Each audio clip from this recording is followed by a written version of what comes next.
Nah, di sini saya mengambil dari data dari Ombudsman, Komisaris Terindikasi Rangkap Jabatan. Ada sekitar 397 komisaris rangkap jabatan di BUMN dan ada 167 komisaris rangkap jabatan di anak perusahaan. Nah, di sini saat kita lihat datanya, Indonesia memiliki 142 BUMN yang bergerak di berbagai sektor, dan mana pendapatan negara dari BUMN pada tahun 2019 kemarin mencapai rupiah 210 triliun. Namun, 76% dari pendapatan tersebut disumbangkan hanya oleh 15 BUMN. Nah, berarti sisa BUMN itu kemana itu? Lalu pada tahun 2019, komisaris terindikasi merangkap jabatan mencapai 397 pada BUMN dan 167 pada anak perusahaan. Mayoritas komisaris ditempatkan di BUMN yang tidak memberikan pendapatan signifikan, bahkan beberapa merugi. Mereka juga memiliki rangkap penghasilan. Jadi dari sekitar 142 BUMN ini ada sekitar lebih dari 500 komisaris yang rangkap jabatan, dan ini juga ditempatkan di beberapa BUMN yang nggak mendapatkan signifikan, nggak mendapatkan pendapatan secara signifikan, bahkan bisa merugi. Sehingga dari 210 triliun itu yang pendapatan BUMN, 76%-nya hanya disumbangkan oleh 15 BUMN saja. Ini data dari Ombudsman pada tahun 2019. Nah, karena kita menyorotinya hanya di TNI sama Polri, ini yang saya bagikan hanya data-data yang tentang TNI sama Polri ya. Dari 112 komisaris BUMN terindikasi rangkap jabatan di 2019, terdapat rangkap jabatan di TNI itu ada 27, dan di Polri itu ada 13. Jadi kalau digabung ada sekitar 40-an. Lalu untuk di anak perusahaan BUMN, dari 167 komisaris anak perusahaan BUMN, berdasarkan hasil investasinya ini, di TNI sama Polri itu mencapai 7%, atau sekitar 10 orang komisaris yang rangkap jabatan di TNI sama Polri dan juga anak BUMN. Nah, karena kita bakal membahasnya menurut sudut pandang undang-undang kepolisian, yaitu Undang-Undang Nomor 2 Tahun 2002 tentang Kepolisian Republik Indonesia, dan juga Undang-Undang Nomor 34 Tahun 2004 tentang Tentara Nasional Republik Indonesia. Ya. Jadi kita pakainya hanya dua undang-undang aja. Nah, sebelum kita masuk ke dalam, saya mau memberitahukan dulu sebenarnya apa sih peran dan juga fungsi dari TNI dan polisi. Nah, kalau untuk polisi sendiri, dalam Undang-Undang Nomor 2 Tahun 2002, pada pasal 2, fungsi kepolisian adalah salah satu fungsi pemerintahan negara di bidang pemeliharaan keamanan dan ketertiban masyarakat, penegakan hukum, perlindungan, pengayoman, dan pelayanan kepada masyarakat. Jadi fungsinya itu lebih ke arah pemeliharaan keamanan dan ketertiban masyarakat itu sendiri, yang berhubungan sama ketertiban masyarakat dan keamanannya. Lalu untuk TNI sendiri, dalam Undang-Undang Nomor 34 Tahun 2004 Pasal 5 disebutkan bahwasanya TNI berperan sebagai alat negara di bidang pertahanan yang dalam menjalankan tugasnya berdasarkan kebijakan dan keputusan polisi negara. Jadi kalau misalkan polisi tadi tentang pemeliharaan keamanan dan ketertiban masyarakat, kalau TNI lebih ke arah pertahanan negara ya. Lanjut. Nah, ini saya menyoroti. Saya melihat bahwasanya dari Undang-Undang Nomor 2 sama Undang-Undang Nomor 34, 2 tahun 2002 dan 34 tahun 2004, pada pasal 28 ayat 3, ada dasar hukum yang tidak memperbolehkannya rangkap jabatan TNI dan Polri. Ini tadi sudah sempat dibacakan sama Mbak Putri ya, karena memang undang-undangnya sama yang kita pakai ini. Itu di pasal 28 ayat 3, anggota kepolisian negara Republik Indonesia dapat menduduki jabatan di luar kepolisian setelah mengundurkan diri atau pensiun dari dinas kepolisian. Nah, di sini saya mau merahkan ya, sebenarnya ini udah merah semua tulisannya.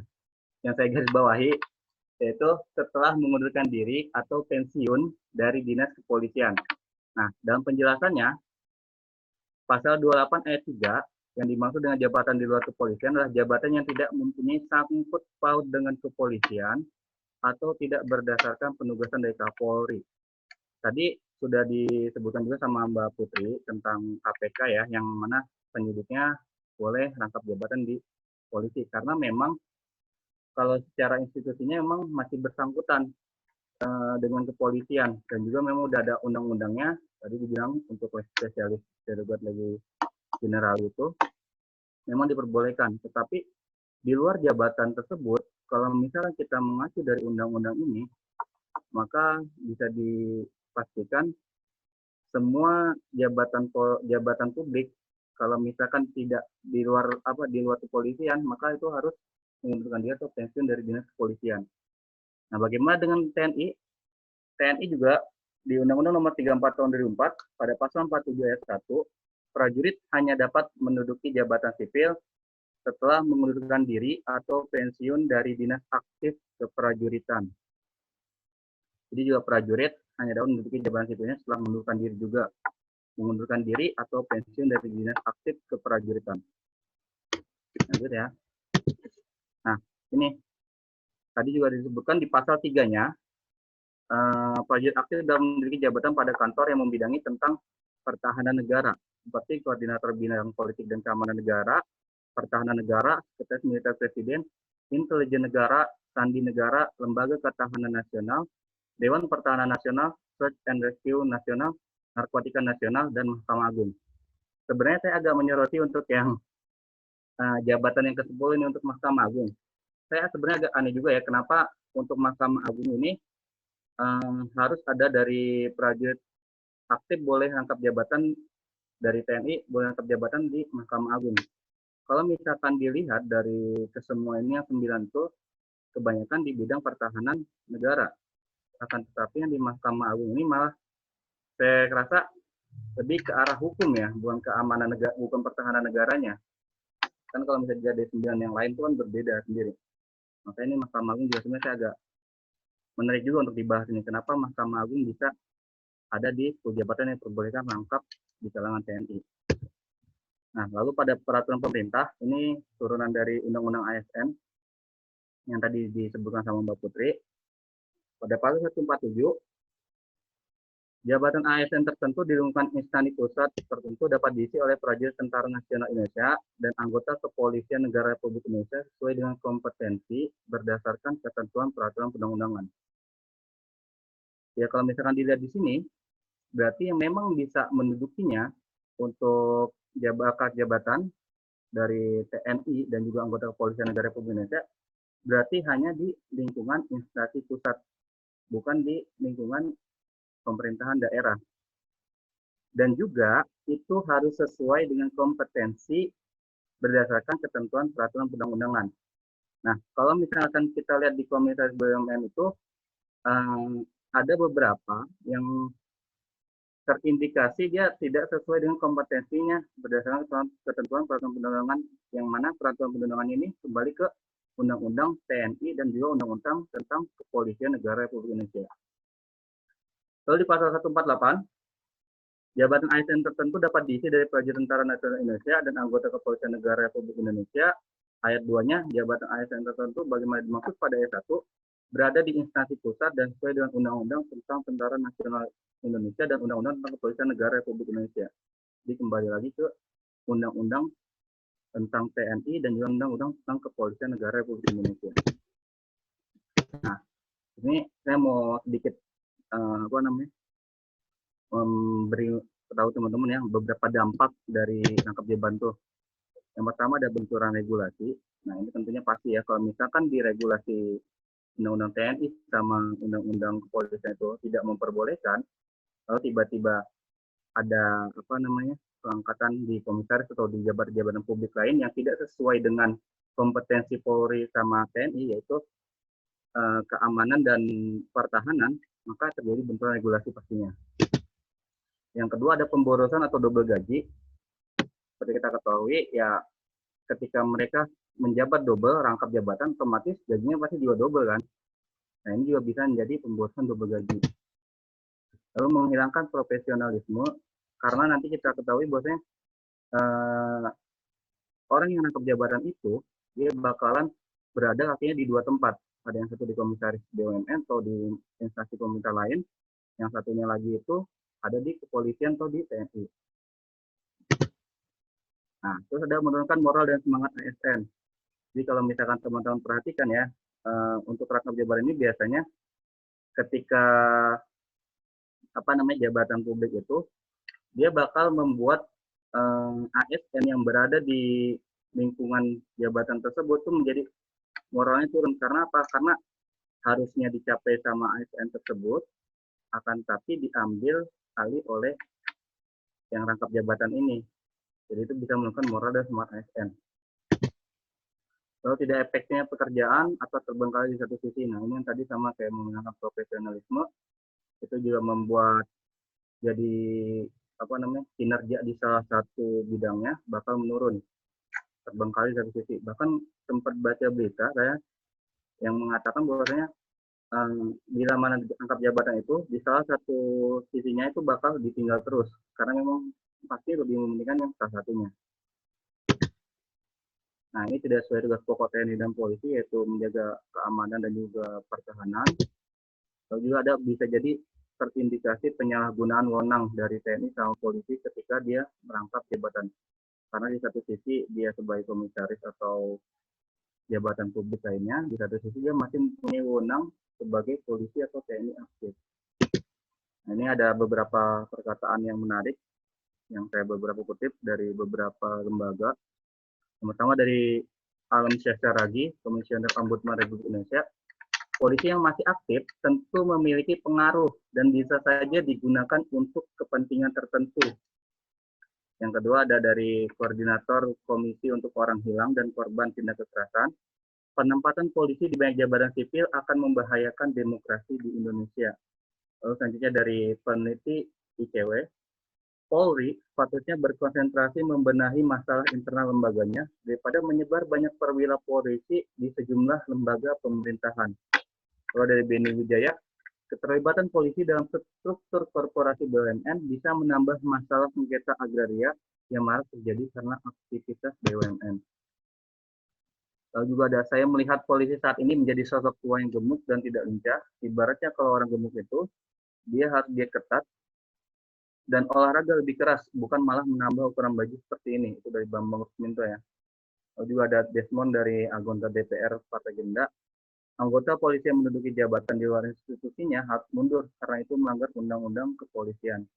Lalu terakhir dari anggota DPR Partai Demokrasi Indonesia Perjuangan (PDIP), di dalam tubuh Polri itu masih dibutuhkan polisi-polisi yang bagus. Kalau yang baik-baik diambil keluar, polisi kehilangan anggota-anggota yang berpotensi. Kesimpulannya kalau dari materi saya ini, yang pertama adalah rangkap jabatan di kalangan TNI dan polisi itu tidak dibenarkan karena tidak sesuai dengan Undang-Undang Nomor 2 Tahun 2002 dan Undang-Undang Nomor 34 Tahun 2004. Yang kedua, rangkap jabatan di kalangan TNI dan polisi berdampak pemborosan, tidak profesionalisme, penyalahgunaan wewenang, sosial moral ASN, terbengkalainya satu sisi kerjaan, dan tidak sesuai dengan tugas pokok TNI dan polisi.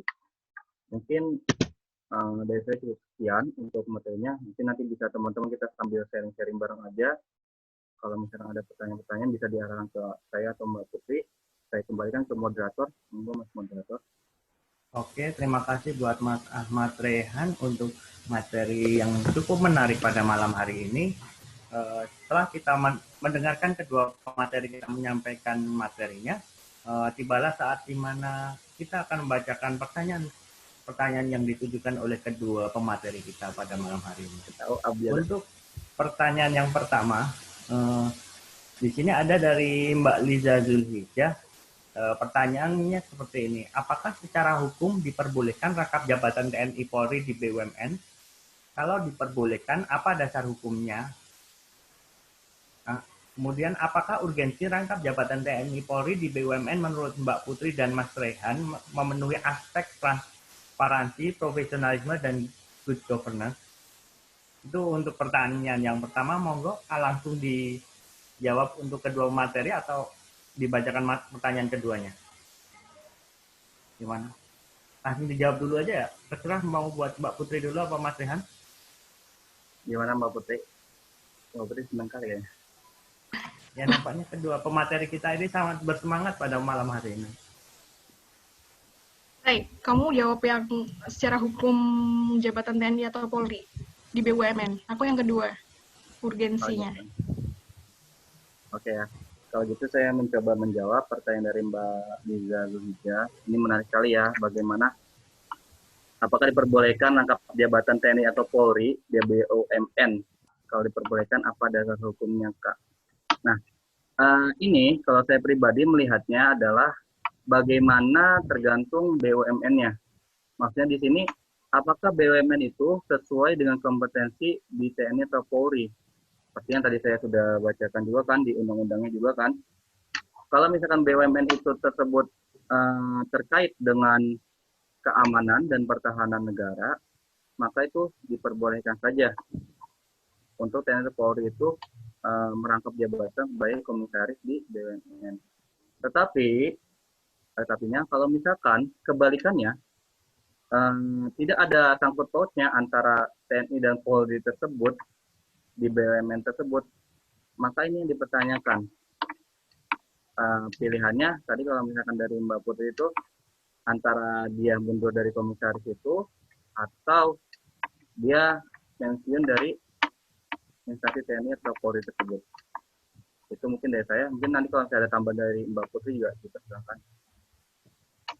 Terima kasih jawabannya Mas Raihan. Saya mungkin akan sedikit menjelaskan bagaimanakah urgensi rangkap jabatan TNI atau Polri di BUMN memenuhi aspek transparansi, profesionalitas, dan good governance.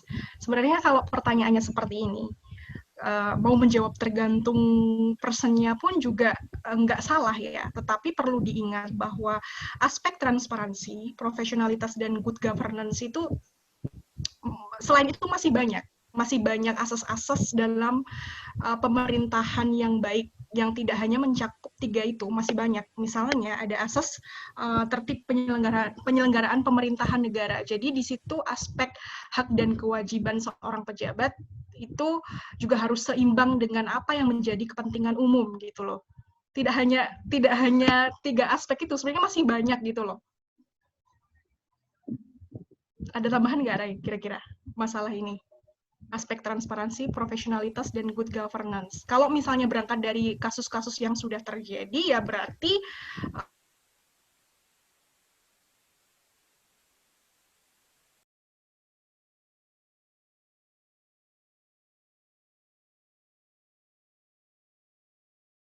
juga sebenarnya dengan pertanyaan Mas Teten, masuknya perwira polisi dalam pos komisaris BUMN, apakah dapat menjamin tidak adanya sengketa agraria antara BUMN dengan masyarakat? Ya tidak juga, karena pada faktanya tadi Raihan sudah menjelaskan juga kan sengketa agraria antara komisaris BUMN dengan yang terjadi di bandara di Kulon Progo PT Angkasa Pura. Jadi memang asas-asas pemerintahan umum yang layak pun juga tidak hanya 3 itu, masih banyak gitu kan. Mungkin Raihan mau menambahkan soal itu. Ini berarti udah boleh jawab yang berdua ya Pak Rahmat? Ini dulu, ada feedback lagi nggak untuk penanya kita Mbak Liza? Kalau tidak, kita lanjut pertanyaan yang kedua. Kedengeran nggak suara saya, Mas Rohmat, Mbak Putri? Dengar. Dengaran, Mbak. Berarti emang semuanya itu maksudnya terkait dengan pemenuhan aspek yang tadi transparansi, terus profesionalitas dan juga good governance itu memang tergantung kepada personil lagi ya Mbak Putri ya. Iya betul. Jadi memang nggak kita itu memang nggak bisa langsung menilai bahwa ketiga aspek itu dengan keterlibatan maksudnya rangkap jabatan TNI Polri itu langsung istilahnya nggak memenuhi atau kayak kita juga langsung bilang kalau itu pasti memenuhi, tapi itu balik lagi ke personnya masing-masing ya Mbak Putri. Iya, cuma di sini boleh saya jelaskan sedikit nggak? Oh ya. Tambahan. Jadi ketika ada seorang pejabat negara gitu kan, mereka melakukan penyimpangan. Sebenarnya ada lembaga yang dia menampung aduan-aduan yang terjadi diakibatkan oleh pejabat-pejabat yang melakukan penyimpangan. Tetapi dia sifatnya adalah non-litigasi, yaitu lembaga ombudsman. Makanya tadi Mas Rehan sempat menyinggung beberapa kasus yang memang itu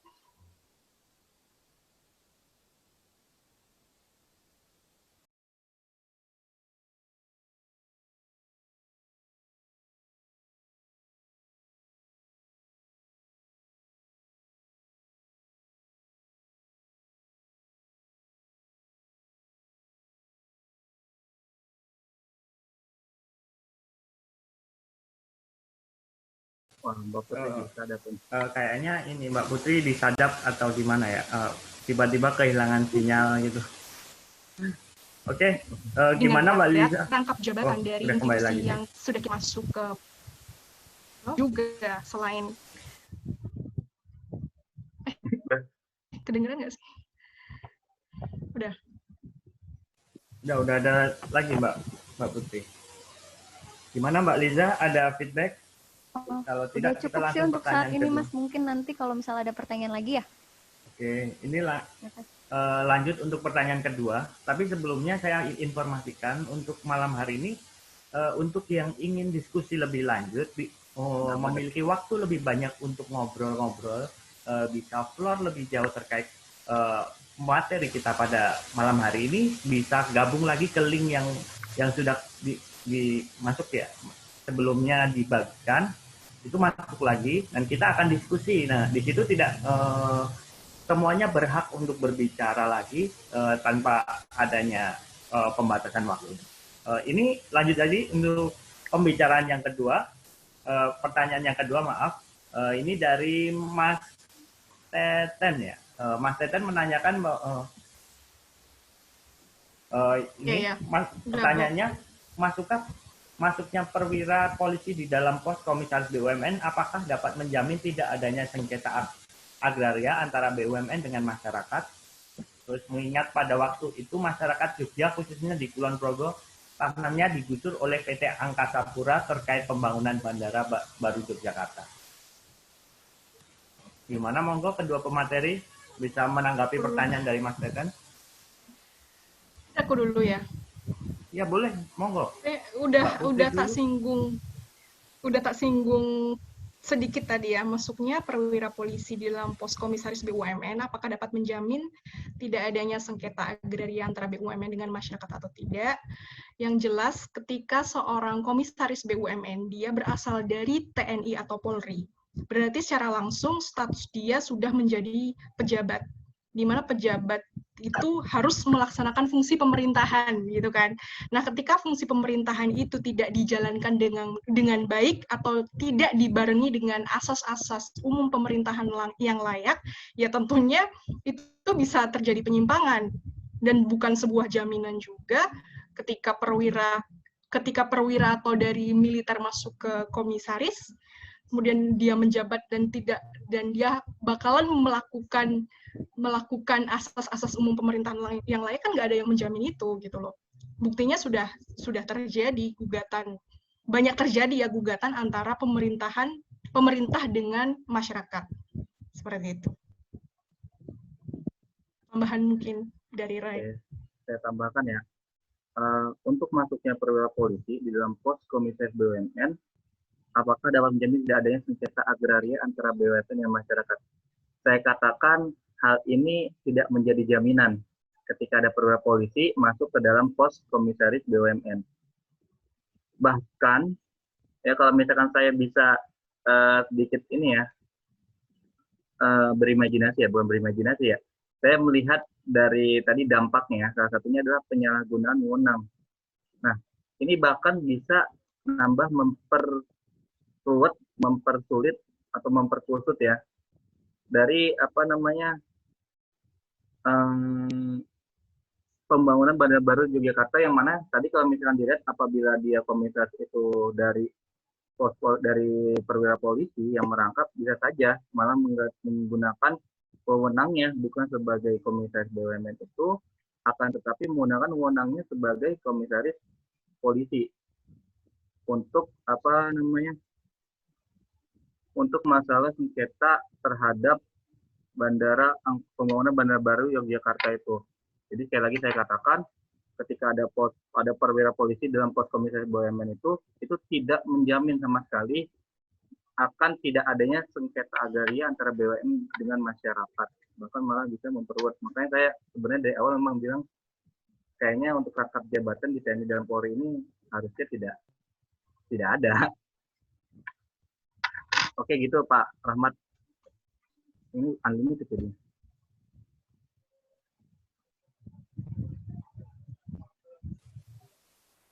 Oke, untuk kedua pemateri kita sudah menyampaikan terkait dua pertanyaan yang sudah diajukan oleh para peserta diskusi pada malam hari ini. Selanjutnya, apakah ada pertanyaan yang lain untuk sesi hari ini?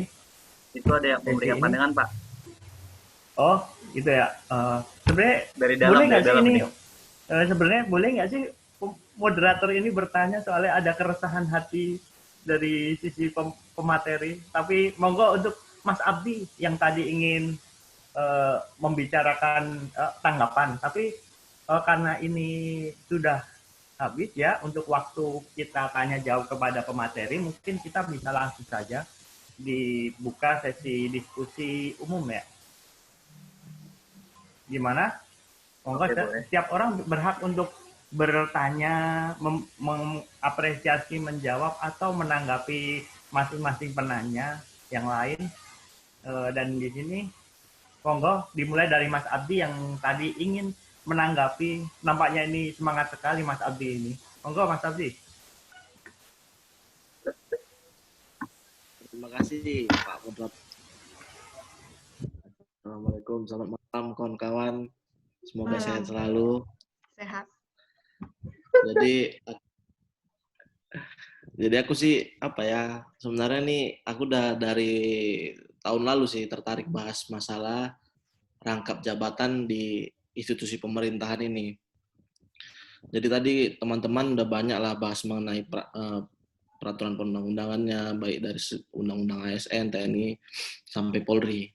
Cuma kalau sedikit aku ngasih bahan diskusi untuk malam ini, sebelum kita berbicara ke hilirnya, kita bicara dulu ke hulunya. Kenapa sih bisa Polri aktif ingin mendapatkan sebuah jabatan? Berarti kan ada jabatan yang kurang dalam polisi di dalam institusi Polri tersebut. Kalau aku pernah dengar statement dari Tito Karnavian waktu dia melakukan pisah sambut di Makobrimob, mengatakan bahwa dia dalam 3 tahun dia menjabat tuh ada dilema yang dia alami adalah dari tahun 83 sampai dari mulai tahun Akpol 83 sampai sekian itu udah membludak itu Kombes. Jadi dulu waktu dia menjabat, waktu dia masih tahap Kombes sekitar 46 orang. Nah, sekarang ini kalau kita lihat sudah 1.500-an Kombes yang sudah ingin naik jadi jenderal Pati. Bahkan sudah ada 400 yang sudah lulus dari pendidikan Pati Jenderal. Nah, tapi sementara hanya 4 jenderal yang bisa pensiun tiap tahunnya, yang biasa pensiun tiap tahunnya. Makanya dia kebingungan di situ. Kalau pemerhati polisi bilang ini ada sebuah cara yang tidak sehat gitu. Jadi makanya hampir bisa kita lihat di beberapa provinsi itu sudah tidak ada lagi Polda tipe B. Semua sudah dinaikkan tipe A untuk pembagian jabatannya. Jadi semua biar dapat jabatan di posisi jenderal, bahkan itu sudah menyedot anggaran besar, penyedotan anggaran Polri. Nah, kalau kita lihat lagi, itu masih kurang. Kita lihat lagi data bahwa di Pilkada 2018 kemarin, ini bahkan 2 jenderal juga Pati aktif menjadi PLT gubernur. Dan juga dari tahun kemarin barusan saya dapat juga nih data dari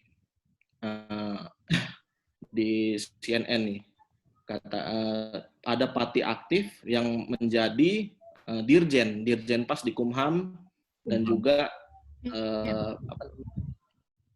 di Kementerian Perindustrian, sampai dengan juga di Kemenprin, di Kementerian BUMN. Jadi peraturan yang tadi disampaikan harus pensiun kan diakali dengan penunjukan. Jadi dia pembagian jabatan itu memang di institusi Polri itu karena kurangnya, makanya dibagi di sektor di sektor institusi pemerintahan. Bahkan ini yang merugikan ASN sebenarnya. bisa jadi mereka yang sudah mengikuti pelatihan, bahkan mengikuti proses karir yang kalau kita bilang ini kan konsep sekarang kan sistem merit gitu. Jadi dia nggak usah perlu jadi ikut-ikut IPDN, tinggal ikut akpol jadi kita dirjen. Nah, sekarang kan konsepnya begitu. Jadi kalau Bima Arya bilang dari fraksi PDI bilang nggak usah itu ikut-ikut IPDN, Politeknik, Imigrasi dan lain-lain. Cukup jadi akpol dan akmil, gitu katanya. Tapi kalau saya sih memang yang paling penting itu dikurangi penerimaan akpol itu. Penerimaan standar penerimaan orang akpol itu dikurangi. Terus kalau untuk jabatan politis ya memang misalnya kalau saya saya masukkan pembahasan mengenai pilkada ini kan sudah masuk tahapan pilkada nih. Jadi ada beberapa misalnya kepala daerah yang kosong gitu, sudah habis masa jabatan. Jadi dijadikan PLT gubernur, misalnya dua orang kemarin kalau kita berkaca dari 2018, Muhammad Iriawan dan Irjen Martua Sormin yang menjadi Kapolda, yang menjadi PJ PLT gubernur. Nah, kalau saya sih tidak masalah ya menurut saya, karena itu lebih mendingan daripada sekdanya yang menjadi PLT. Nah, jadi akan tanda kutip, apalagi itu calonnya incumbent. Jadi kalau saya sih harusnya ada 4 lah minimal. Yang pertama 4 syarat lah, dia itu cuti di luar tanggungan, terus dia mempunyai kapasitas dan kapabilitas, lalu dia juga harus taat pada atasannya yaitu ke Mendagri. Saya tadi lupa satu lagi apa. Jadi intinya menarik memang masalah rangkap jabatan institusi Polri ini, di institusi pemerintahan ini. Belum lagi permasalahan pemilu 2019 yang banyaknya aparat militer dan Polri yang ikut dalam ranah politik praktis. Sehingga pembagian jabatan perlu dipertimbangkan oleh Presiden. Makanya Presiden sekarang kelimpungan. Di satu sisi ingin menerapkan sistem presidensial, tapi di satu sisi dia terikat sendiri dengan kroni-kroninya. Dan sekian Pak Moderator, itu saja pandangan saya. Selamat malam. Selamat malam Mas Abdi. Mantap sekali penyampaian dari Mas Abdi ini. Di sini sebenarnya saya ada sedikit pertanyaan untuk kedua pemateri. Karena dari tadi saya itu jiwa pertanyaan saya meronta-ronta ini. Ini moderator boleh nanya ya Pak? Ini sebenarnya saya ingin mengajak diskusi aja. Diskusi selain kedua pemateri kita juga tanggapan untuk yang lain terkait rangkap jabatan yang saat ini ada di Indonesia. Terkait Polri, kayaknya pernah terjadi kasus di mana ada pejabat Polri itu menduduki pimpinan KPK kalau nggak salah. Nah, sedangkan saat itu ada kasus pimpinan Polri yang terjerat korupsi. Nah, ini bukankah dipertanyakan adanya profesionalitas dalam menangani dikatakan beda institusi, tetapi di sini kan masih ada hubungan antara jabatan yang dimiliki dia sebagai anggota Polri, juga dia merangkap jabatan sebagai anggota KPK dalam menangani kasus korupsi yang terjadi di Polri. Ini gimana ini profesionalismenya? Monggo yang lain bisa nanggepin. Ini soalnya menarik soalnya itu.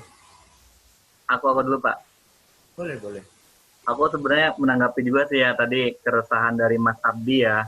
Ini keresahan PNS ya Pak Abdi. Saya kayak bakal merasakan itu nih nanti.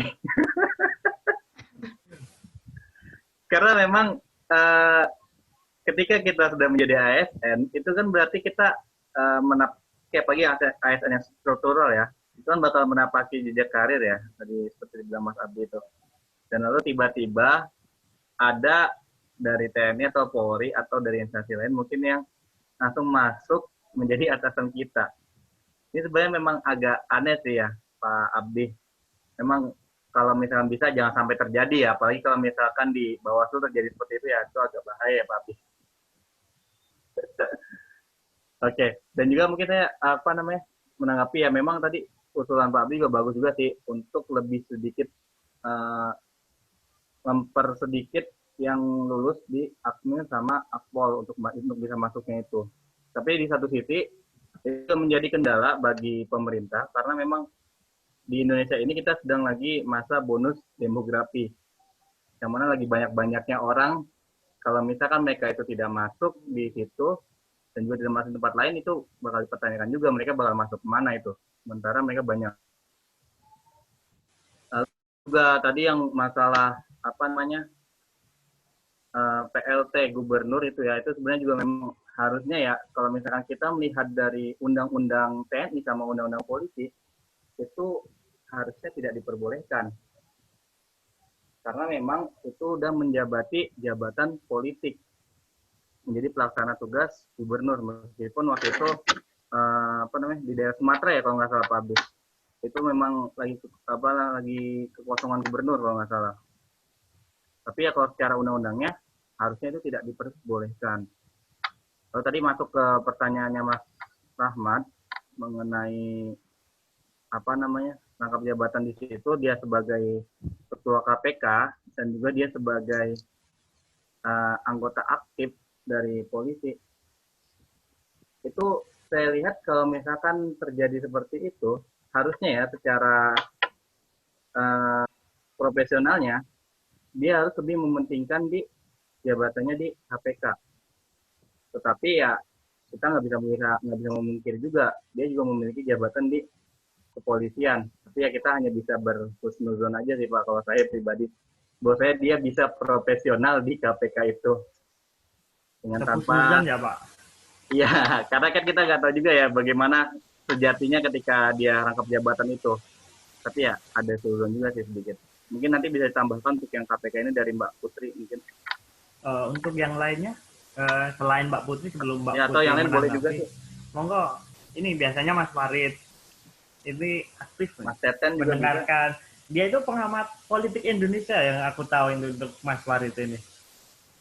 Atau ada Mbak Ayuni, Mbak Evi, Mbak Rizda. Nah, kalau yang ini saya yang belum mengenal nih. Anugrah sama Mas Nugroho itu monggo bisa ikut gabung diskusi terkait diskusi pada malam hari ini.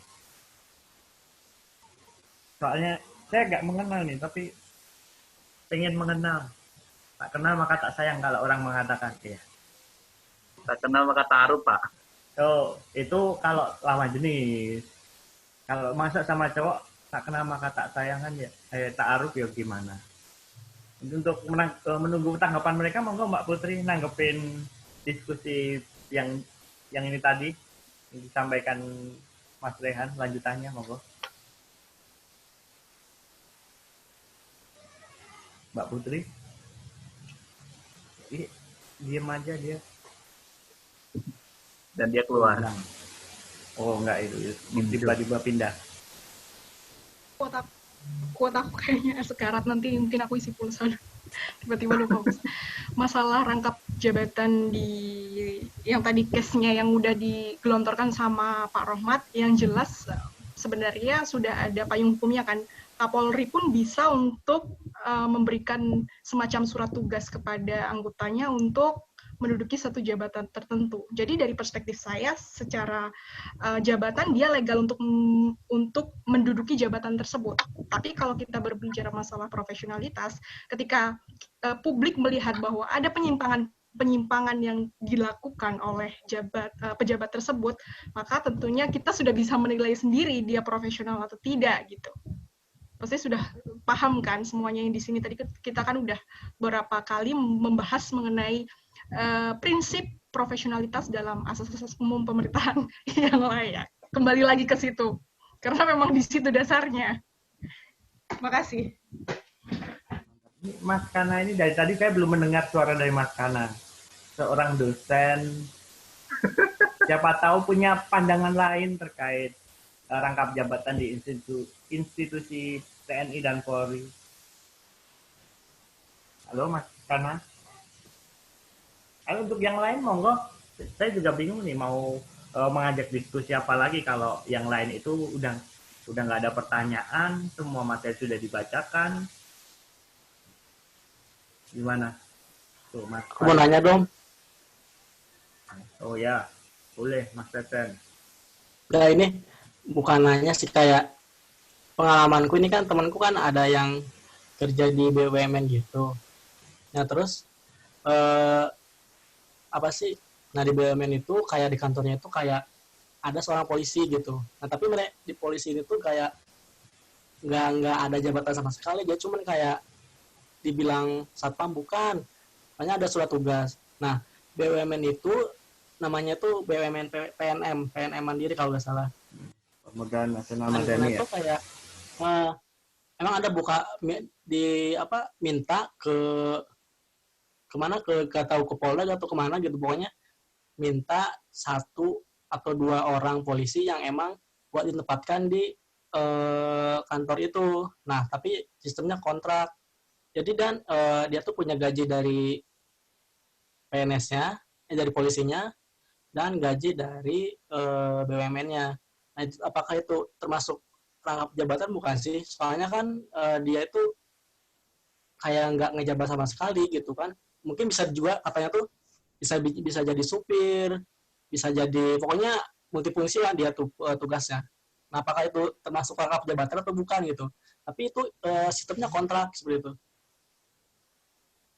Itu kayak nyambi ya, selain sebagai polisi tapi juga sebagai satpam gitu ya. Monggo Mas Rehan ya.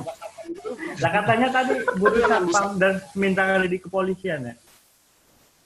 Ya kayak freelance punya ya, kayak tanah tuh freelance. Tapi itu kontrak loh. Jadi gajinya pun lumayan gitu. Kayak dia bisa jadi kayak nganter, terus ya nggak tahu sih fungsinya kayak apa sih, cuman untuk merangkap jabatan yang penting itu kayaknya enggak gitu.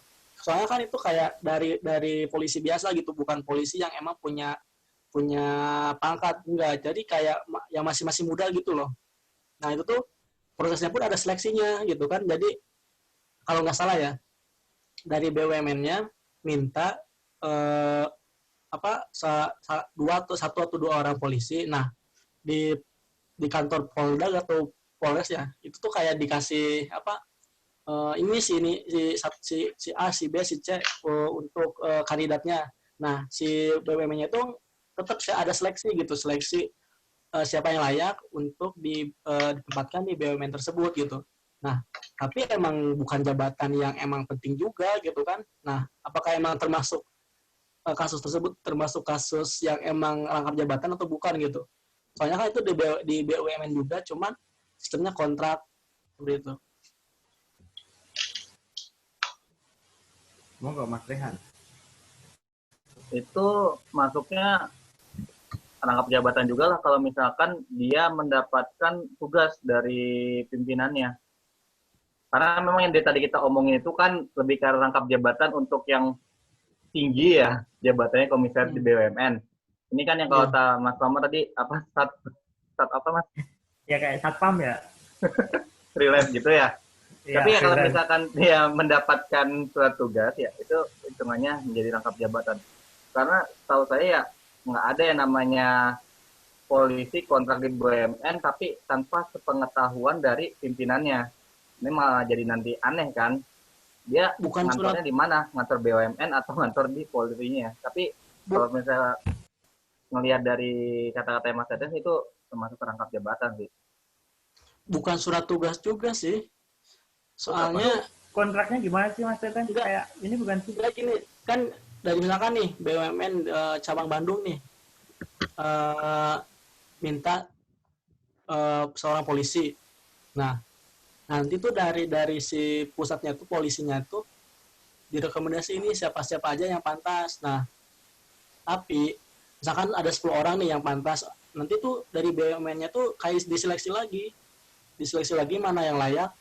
Ya, biasanya 1 orang sih mana yang layak, nanti ditempatkan di kantor itu. Tetap yang kayak ngasih siapa yang lulus atau enggaknya itu dari BUMN-nya sendiri, bukan dari kantor pusatnya, bukan dari kantor polisinya gitu. lebih kayak ini nggak sih, ketika polisi aku nggak ada logika aja sih, kayak ibaratnya kita mau buat konser, nah kita butuh keamanan dari kepolisian, kita minta izin ke kepolisian, nah seperti itu nggak sih logikanya? Nah itu Kayak polisi minta tolong dikontrak, pengamanan ya. nah kayak gitu nggak sih? Tapi nggak tahu Kayaknya juga beda. logika, beda kan? Kayaknya Soalnya itu beda kontraknya nggak cuma sehari 2 hari ya, tapi setahun kalau sebulan nggak 2 salah. setahun. Nah, setahunan kalau nggak salah. Nah, dari polisi pun kayak dari BUMN pun kayak bisa mencat dia. Soalnya kemarin tuh ada yang bukan pecat sih, kayak kontraknya tuh diputus gitu sama BUMN-nya gitu. Tapi dia balik lagi ke institusi awalnya pas ketika dipecat BUMN-nya. Gimana? Kan dia nggak, masih anggota kepolisian aktif Anggota tadi. Polri aktif kan. Masih anggota aktif. Iya, terus dia ketika dipecat BUMN, dia balik lagi ke institusi Polri-nya. Iya, soalnya di BUMN pun ya dia pakai seragam polisi, terus katanya tuh gajinya tuh ya double gitu kan, dari polisinya, dari BUMN-nya gitu. Ya, coba nanggepin deh. Ntar dulu. Udah kedengeran belum? Coba nanggepin. Dengar, Iya. monggo. Itu sama halnya yang terjadi di KPK yang udah tadi aku jelasin sih. Dalam ranah pengerjaan penyelidikan sama penyidikan, ya proses hukum yang memang harus dibutuhkan penyidik dari unsur Polri, maka KPK sendiri mengeluarkan sebuah peraturan yang memang mengelola mengenai manajemen sumber daya manusia. Di situ ditentukan kira-kira membutuhkan dari institusi TNI atau Polri atau tidak gitu loh. Dalam konteks KPK sih memang yang bersinggungan itu yang Polri. Dan kemudian memang ada kontraknya selama 4 tahun. Selama 2 periode ya, 1 periode 4 tahun. Dan kemudian ketika kontraknya habis, ya orang itu akan kembali lagi ke institusi awal gitu. Memang masuknya pun juga ada seleksi gitu dari institusi yang akan didatangi gitu, bukan institusi awal ya. Oh, berarti termasuk rangkap jabatan juga ya? Tetap. Iya. Cuma dia legal karena memang ada aturan turunan dari institusi yang akan dituju gitu. Ya, ada proses berarti ya? Ya, ada proses dan itu legal. Kubu pro. Ya tadi ada Mas Farid yang ingin bertanya juga tadi. Mas Farid, monggo tuh, kita kasih waktu biar mendengar suara merdu Mas Farid ini. Senyum-senyum aja. Monggo Mas Farid. Monggo Mas Farid. Dengar. Ini saya mau nanya. Kan di era zaman Erick Thohir banyak banget nih unsur TNI dan Polri. Nah, notabene-nya memang diperuntukkan untuk katanya Erick Thohir untuk membangun sinergitas. Gitu.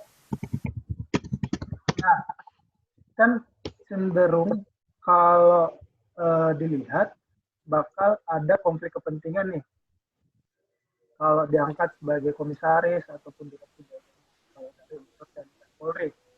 Nah, sebagaimana pemaparan teman-teman tadi, ada nggak hasil dari riset teman-teman pemateri yang sudah memperlihatkan konkret atau aktual dari konflik kepentingan itu sendiri? Ada nggak? Yang sudah kelihatan gitu. Contohnya apa gitu. Nah, itu aja sih sebenarnya. Pemateri kita sudah melakukan riset ke beberapa instansi nampaknya ini. Pemateri kita malam hari ini kompeten loh. Wah, jangan diragukan lagi. Itu ada Mbak Putri soalnya. Iya, tetap. Monggo. Kedua materi. Mas Rehan dulu boleh? Nah, kalau terkait itu, sepertinya yang tadi ditanyakan sama Mas Rohmat itu deh, yang saya lihat memang ada konflik of interest-nya, yang ketika ada Kapolri ya, sama tadi itu bermasalah dan salah satu anggotanya menjadi berada di KPK itu, sementara dia sama-sama anggota aktif Polri, tapi juga menjabat di KPK. Itu sih yang malah saya lihat secara profesional sih kayaknya agak sulit ya untuk bisa profesional di jabatan KPK-nya. Oke, itu tanggapan dari Mas Rehan. Ada feedback atau mau menunggu Aku tanggapan mungkin dari Mas nambahin Putri dulu? sedikit. Oh ya, monggo. Kalau dari aku sendiri ya mengenai konflik kepentingan yang terjadi karena rangkap jabatan di BUMN ya konteksnya ya, gitu kan ya sebenarnya sudah beberapa baca penelitian mengenai itu, memang dampak negatifnya adalah terjadi konflik kepentingan. Namun memang dari kita belum ada riset mendalam ya mengenai bagaimana latar belakang kenapa konflik kepentingan itu terjadi. Tapi yang mungkin sepemahaman saya, konflik kepentingan itu terjadi ya karena ada institusi awal dan institusi yang dituju. Mungkin karena peralihan itu, maka seseorang yang menduduki rangkap jabatan, pasti dia mungkin akan menimbang-nimbang kepentingan mana yang akan dia bela. Seperti itu. Kemudian saran dari saya sendiri ya, mungkin undang-undang khususnya TNI dan Polri, dan mengerucut ke pasal yang mengatur mengenai rangkap jabatan itu harus direvisi atau dikaji ulang kembali seperti apa baiknya sehingga bisa menghindarkan orang-orang yang rangkap jabatan itu memberikan dampak konflik kepentingan di institusi yang dituju. Mungkin itu sih dari saya. Oke, ada feedback dari Mas Farid terkait tanggapan kedua pemateri.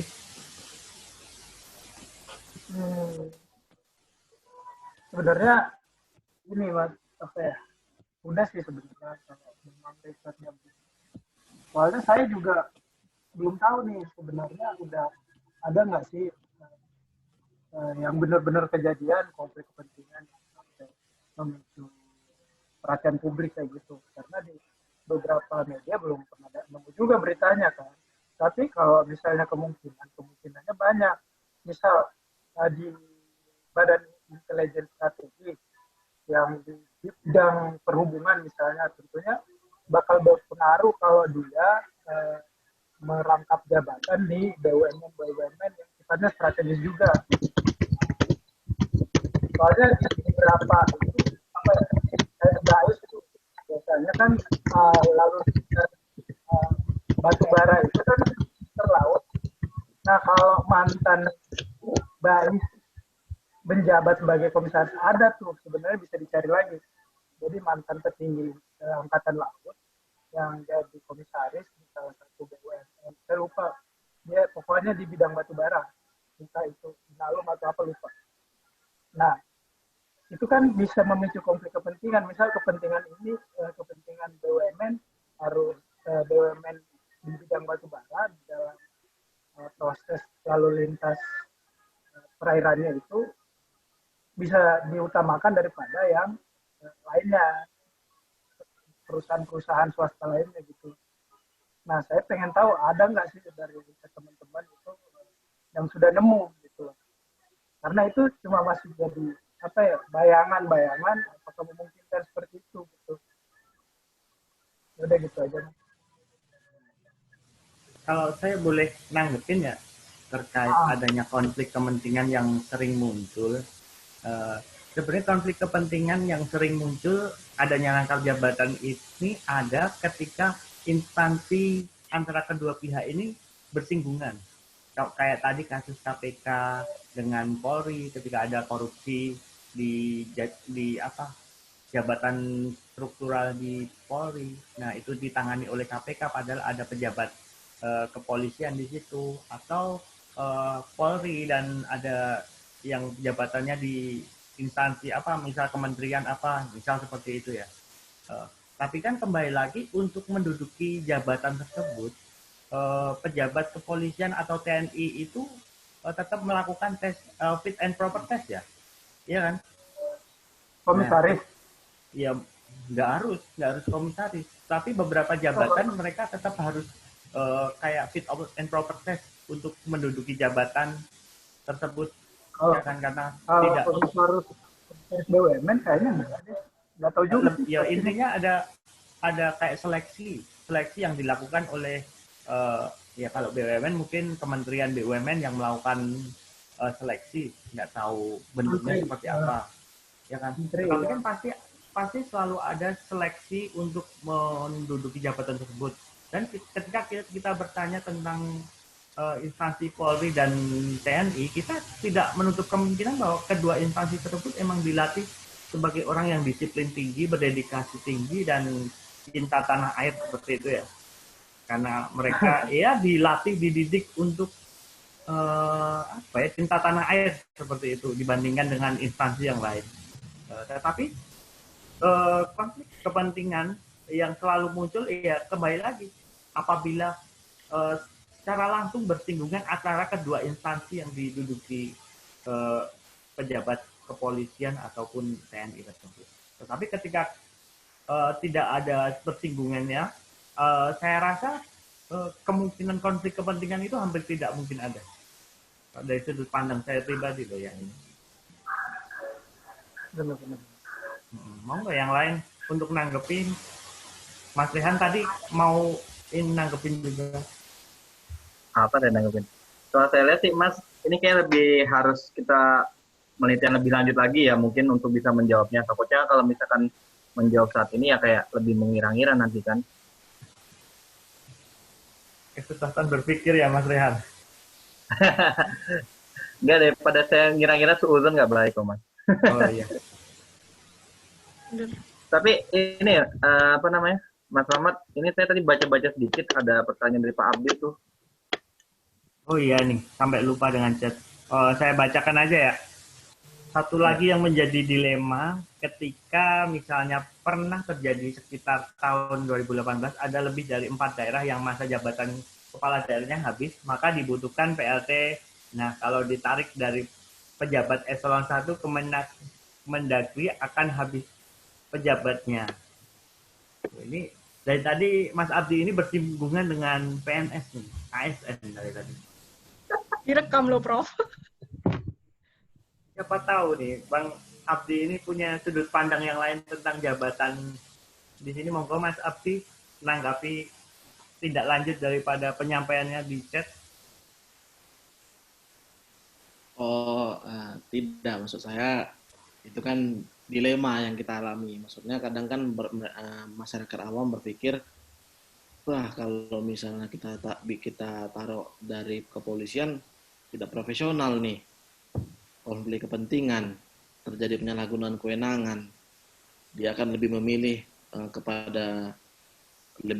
pengabdiannya kepada bajunya daripada institusi yang dia ditempatkan begitu. Cuma kita bicara ego sektoral kelembagaan, tidak mungkin juga Kemendagri akan melepaskan pelaksana tugas itu kepada instansi, misalnya diminta dari Kemenpan RB, kasihlah dulu misalnya dirjennya untuk ditaruh di PLT gubernur, tidak sulit. Jadi maksud saya tidak menutup kemungkinan ya tidak masalah misalnya ini dikaitkan dengan jabatan politis ya. Kalau jabatan sipil tadi idealnya memang idealnya memang adalah dari aparatur sipil negara. Misalnya pengisian ke dirjen, ke eselon 1, eselon 2. Tapi yang paling hal terbaru ini dari kalau kita baca dari PP revisi dari peraturan presiden mengenai manajemen ASN bahwa dimungkinkan pejabat tinggi sekelas eselon 1 ditarik dari luar aparatur sipil negara tapi ada kriteria lembaga yang memang tidak dimungkinkan itu, seperti lembaga sandi negara. Jadi sekelas sekjen, misalnya sekjen Kemendagri itu bisa dari profesional. Nah, jadi itu problematika yang baru di kalangan pembahasan dari Kemenpan RB. Nah, itu tadi saya bilang kembali lagi, jika PLT gubernur ini ditarik dari eselon 1 Kemendagri, akan habis eselon 1-nya. Jadi itu akan membuat rumit makin di tengah dari 14 atau 13 yang saya lupa angkanya berapa. Eselon 1 Kemendagri itu misalnya 6 saja kita lepas. Akan luar biasa tuh PLT-nya kan belum lagi yang mengisi PLT di eselon 1 Kemendagri, di Dirjen. Nah, itu akan menjadi rumit. Jadi sangat dilema memang. Jadi kalau saya memang perlunya dari awal kita berbicara hulu dulu, direm dulu untuk perekrutan akademi kepolisiannya. Karena kan begini, tidak mesti akpol juga. Banyak kan perwira karir yang tidak harus mengikuti akpol dari yang SMA itu loh, maksud saya gitu. Jadi itu aja Pak Moderator. Oke. Ada tanggapan yang lain terkait diskusi pada malam hari ini? Ada atau udah pada mulai jenuh?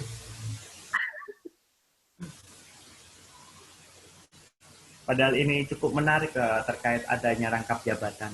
Sebagai orang-orang yang ingin mencari jabatan tinggi kayak saya gitu, merasa terganggu dengan adanya rangkap jabatan dari kubu polisi dan Polri ini. Jadi Raihan itu Raihan. Ya. Oke, kalau emang diskusi pada malam ini sudah tidak ada pertanyaan, karena juga udah waktunya udah malam, ya kan? Mungkin kita tutup aja diskusi santai pada malam hari ini. Terima kasih kesediaannya untuk malam hari ini ngobrol santai. Bila ada tutur kata yang tidak berkenan atau salah, mohon maaf. Wassalamualaikum warahmatullahi wabarakatuh. Terima kasih semua. Waalaikumsalam warahmatullahi wabarakatuh. Terima kasih. Rangkap jabatan mengganggu pencari kerja. Iya nih.